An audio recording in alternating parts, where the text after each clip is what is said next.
BEd BSc part test online classes में आपका स्वागत है। अपन अध्ययन करते हैं, चट्टानों का अध्ययन करते हैं और चट्टानों के अंतर्गत अपन ने अध्ययन किया था आग्नेय चट्टानों का। आज अपन बात करेंगे अवसादी चट्टान।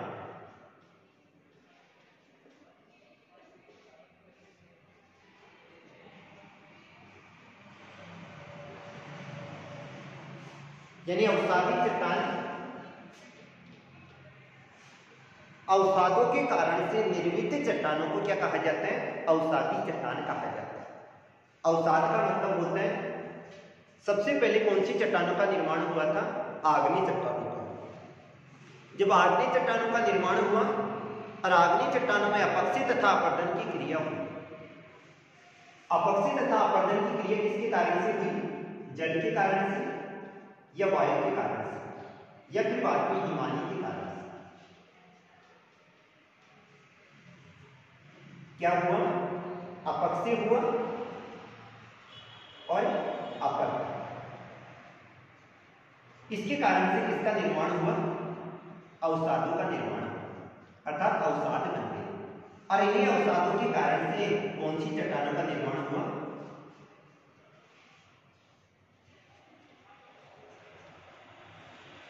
अवसादी चट्टानों का निर्माण। तो अपन यही कहेंगे जल के कारण से, वायु के कारण से या हिमालय के कारण से आग्नेय चट्टानों में अपक्षय तथा अपरदन की क्रिया के कारण से निर्मित चट्टानों को क्या कहा जाता है? अवसादी चट्टान कहा जाता है। अपक्षय हुआ और अपरदन हुआ। अपक्षय तो किसे कहा जाता है? चट्टानों के अपने स्थान पर टूटने की क्रिया क्या कहलाती है? अपक्षय कहलाती है। चट्टानों के अपने स्थान पर टूटने की क्रिया को क्या कहा जाता है? अपक्षय कहा जाता है। और जो टूटी हुई चट्टान के टुकड़े हैं वो एक स्थान से उड़कर या बहकर दूसरे स्थान पे जाते हैं तो इस क्रिया को क्या कहा जाता है? अपरदन कहा जाता है। तो जल, वायु या द्रव के कारण से आग्नेय चट्टानों में अपक्षय तथा अपरदन की क्रिया के कारण से निर्मित चट्टानों को क्या कहा जाता है? अवसादी चट्टान कहा जाता है। अर्थात अवसादी शब्द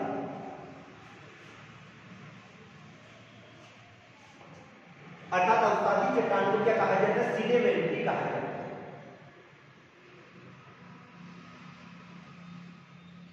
ये सीडेमेंट्री शब्द लैटिन भाषा के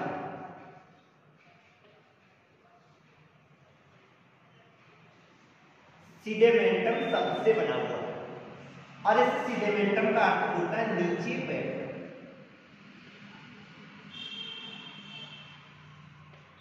नीचे क्या बैठेंगे? अवसाद। और इन्हीं अवसादों के नीचे बैठने से निर्मित चट्टानों को क्या कहा जाता है? अवसादी चट्टान कहा जाता है।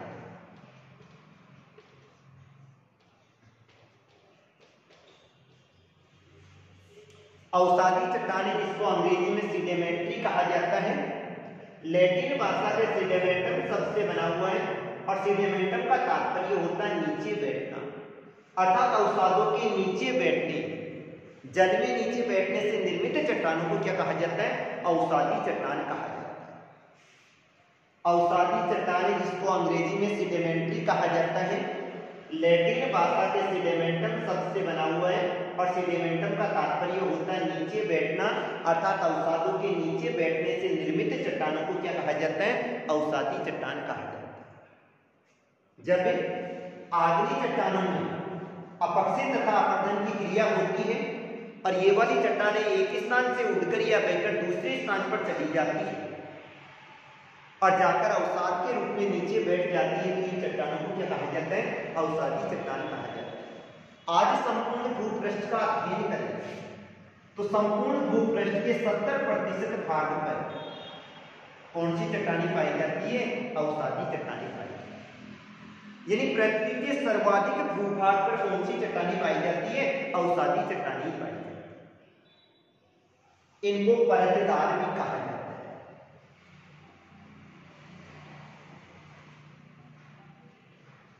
परतदार चट्टान क्यों कहा जाते हैं? क्योंकि इसमें अवसादों की विभिन्न परतें पाई जाती हैं और अवसादों की विभिन्न परतें पाए जाने के कारण से इन चट्टानों को क्या कहा जाता है? परतदार चट्टान भी कहा जाता है। इनमें अवसादों की विभिन्न परतें पाई जाती है और अवसादों की विभिन्न परतें पाए जाने के कारण से अवसादी चट्टानों को क्या कहा जाता है? परतदार चट्टानें भी कहा जाता है। परतें किस प्रकार पाई जाती है? क्योंकि जब अपक्षय तथा अपर्दन की क्रिया होती है और अपक्षय या अपर्दन की क्रिया के कारण से ये वाली जो चट्टानों के अंश हैं या टुकड़े हैं या अवसाद हैं, इसमें चट्टानों के टुकड़े भी आते हैं, वनस्पति के अंश भी आते हैं और जीव जंतु के अंश भी आते हैं। ये जल के साथ बहते हुए कहाँ पर आ जाते हैं? स्थलीय भाग पर आ जाते हैं और ये स्थल में एक जगह बैठ जाते हैं। 3 महीने 4 महीने की वर्षा ऋतु हुई तो वर्षा ऋतु में एक परत जमा हो, अगले साल पुनः वर्षा हुई, दूसरी परत जमा हो गई, फिर वर्षा हुई, तीसरी परत जमा हो गई। इस प्रकार से इनकी क्या जमती जाती है? परतें जमती जाती है। इसी कारण से इन चट्टानों को क्या कहा जाता है? परतदार चट्टानें भी कहा जाता है। अब इनका अध्ययन करें तो इनका जो निर्माण हुआ है वो किसके कारण से हुआ था? अपक्षय और अपर्दन की क्रिया के कारण से। जब चट्टानों में अपक्षय या अपर्दन की क्रिया होती है, एक याद रखना, ये अपक्षय तथा अपर्दन की क्रिया में योगदान किसका होता है? जल का होता है, वायु का होता है। और जैसे इनमें अपक्षय तथा अपर्दन की क्रिया होती है, ये पदार्थ जमते जाते हैं और इन पदार्थों के जमने के कारण से इन्हीं चट्टानों का निर्माण होता है। अब अपन इनकी विशेषताओं का अध्ययन करें।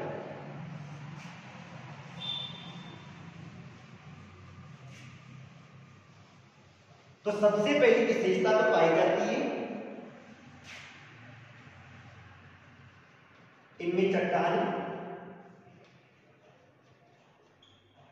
जीव जंतु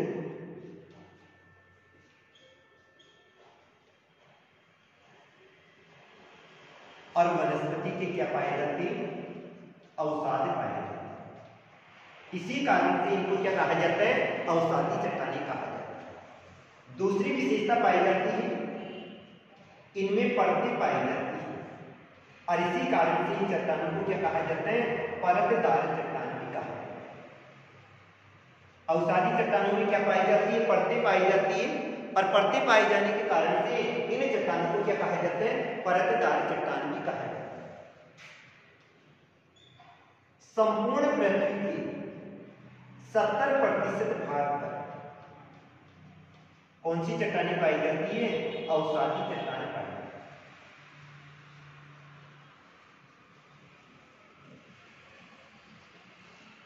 है। इनमें ये वाली कोमल होती है,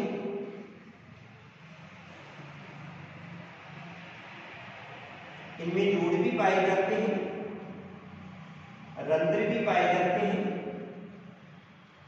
संधियां भी पाई जाती है, पट्टी भी पाई जाती है। अतः इनमें जल प्रवेश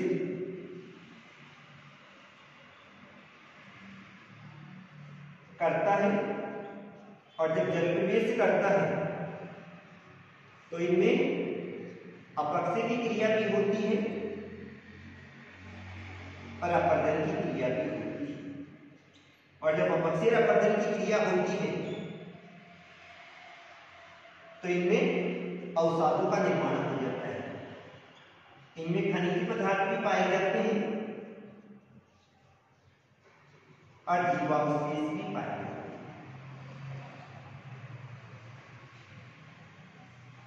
यानी अपन अवसादी चट्टानों की बात कर रहे हैं और अवसादी चट्टानों की विशेषताओं का अध्ययन करें तो सबसे पहली बात आती है अवसादी चट्टानों में जीव जंतु और वनस्पति के क्या पाए जाते हैं? अवसाद पाए जाते हैं। अर्थात ये वाली चट्टानें अवसादों से निर्मित होने के कारण से इन चट्टानों को क्या कहा जाता है? अवसादी चट्टान कहा जाता है। दूसरी बात आती है इन चट्टानों में अवसादों की विभिन्न परतें पाई जाती हैं। जो छोटे मोटे कंकर पत्थर के टुकड़े पाए जाते हैं उनकी विभिन्न परतें पाई जाती हैं और विभिन्न परतें पाए जाने के कारण से इन्हें क्या कहा जाता है? परतदार चट्टान भी कहा जाता है। क्या कहा जाता है? परतदार चट्टान भी कहा जाता है। संपूर्ण पृथ्वी का अध्ययन करें तो संपूर्ण पृथ्वी के 70% भाग पर क्या पाई जाती है? अवसादी चट्टानें पाई जाती है।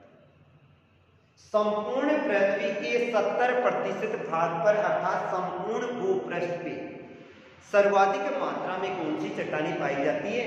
अवसादी चट्टानें पाई जाती है। ये वाली चट्टानें कोमल होती है, अर्थात ये वाली दोनों रूप में पाई जाती है, संगठित रूप में भी पाई जाती है और असंगठित रूप में भी पाई जाती है। इनका जो संगठन होता है वो खनिजों पर निर्भर होता है, उसमें किस प्रकार के खनिज पदार्थ पाए जाते हैं।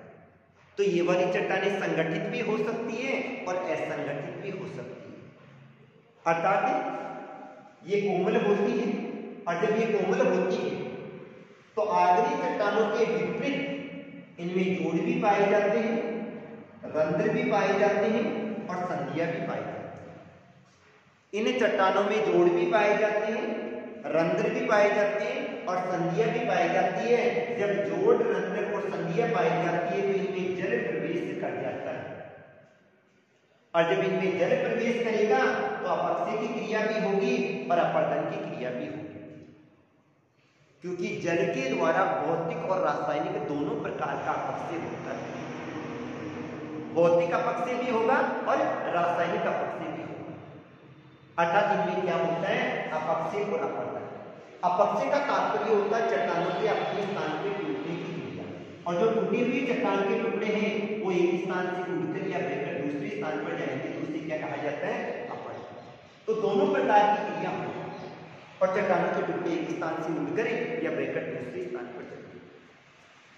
इनमें खनिज भी पाए जाते हैं, अर्थात खनिजों का क्या पाया जाता है? मिश्रण पाया जाता है। और जब इनमें खनिजों का मिश्रण पाया जाता है तो विभिन्न प्रकार की रासायनिक क्रियाएं भी होती है। और इसके बाद में आता है जीवावशेष। जब आगरी चट्टानों का निर्माण हुआ था जब तो एक ही साथ निर्माण हो गया था, लेकिन उसके बाद में जब अवसादी चट्टानों का निर्माण हुआ उस समय धरातलीय भाग पर वनस्पति भी थी, जीव जंतु भी थे, अतः इनमें जीवों के अवशेष पाए जाते हैं।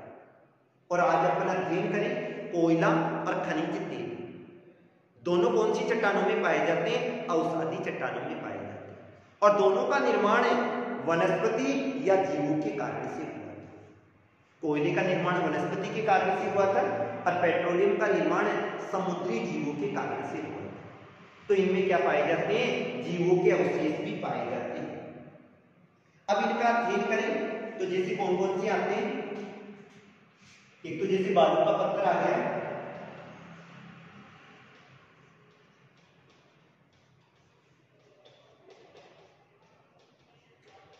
कांग्लोमरेट आ गया,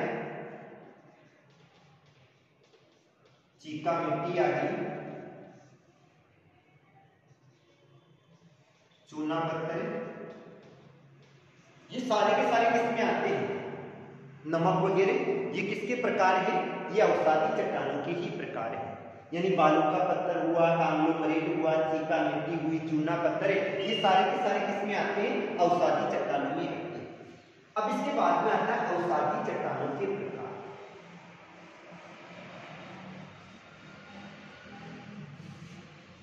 अवसादी चट्टानों के प्रकारों का अध्ययन करें तो अवसादी चट्टानों का जो निर्माण है वो किसके द्वारा होगा? इस आधार पर इसको दो भागों में बांटा जाता है। दो भाग कौन कौन से? एक तो निर्माण के पदार्थ है,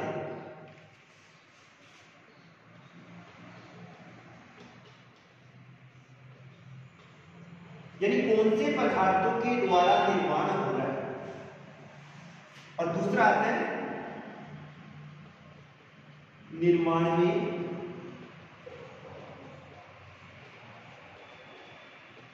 भाग लेने वाले कारक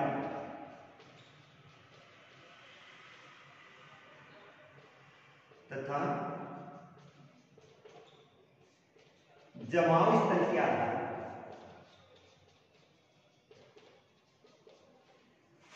एक तो आता निर्माण के पदार्थ। अब निर्माण किसके द्वारा हो रहा है?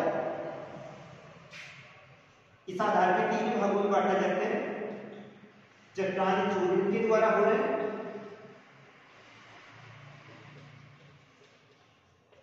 रासायनिक पदार्थों के द्वारा हो रहा है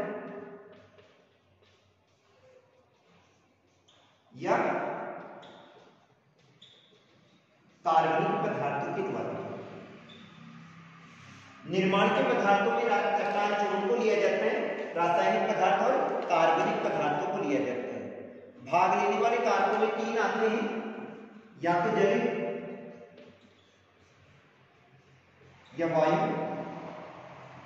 और या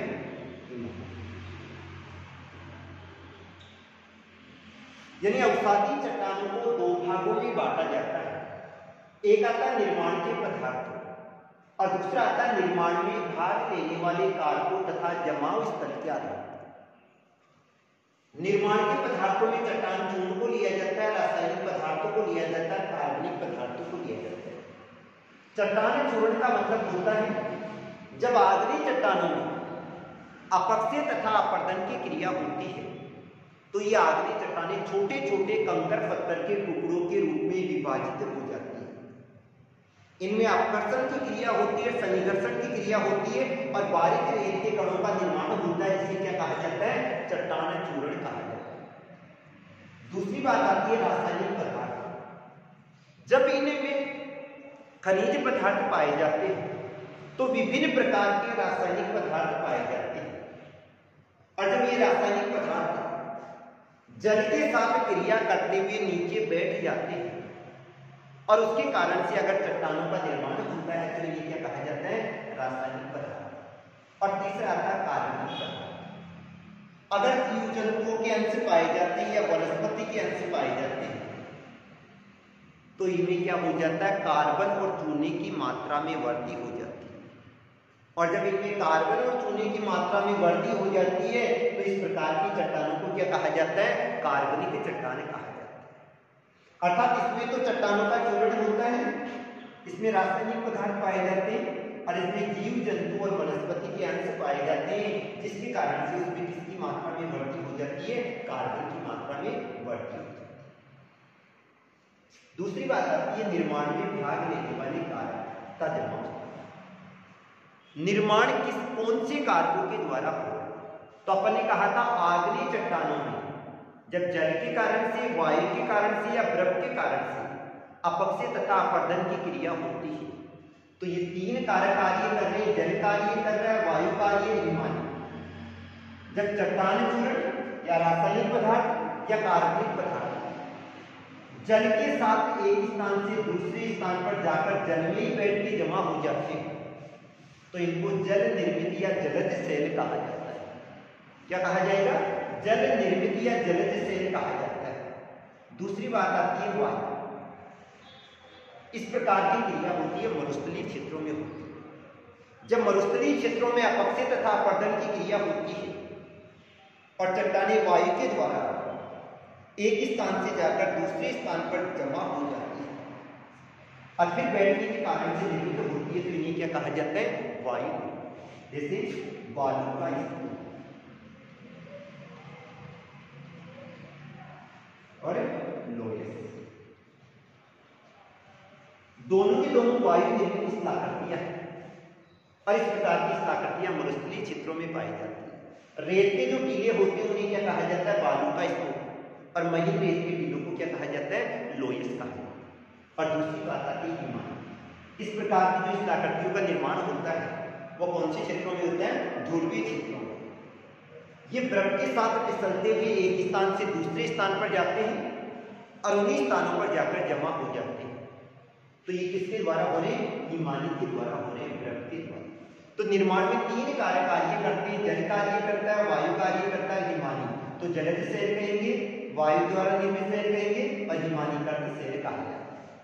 तो ये तो थी अवसादी चट्टान। आज के लिए इतना ही। Thank you.